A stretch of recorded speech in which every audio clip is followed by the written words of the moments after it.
Question 6. A survey of Year 7 students found a number of relationships with a high degree of correlation. Which of the following relationships also demonstrates causality?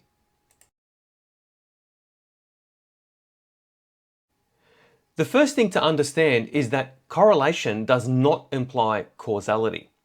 In other words, if there are two things that are closely related, and there's a high degree of correlation between those two things, that doesn't mean that one thing causes the other or is affected by the other necessarily.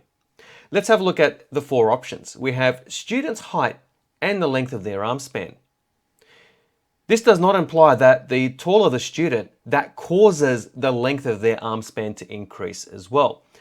Both students' height and the length of their arm span are caused by some other factor. So students' height does not cause the length of the arm span to increase and vice versa. So option A is incorrect. Let's consider option B.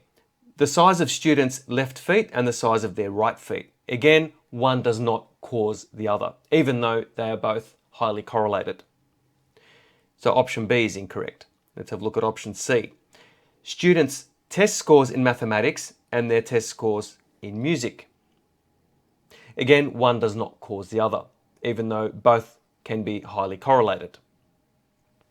So option C is incorrect. Let's have a look at option D. The number of hours students spent studying for a test and their results in that test. Now this one can be argued that the more hours spent studying, generally speaking, the results in that test would improve. So one can argue that the greater the number of hours spent, this causes the test results to increase. Well, at least generally speaking, that would be the case. Therefore, the best answer is option D.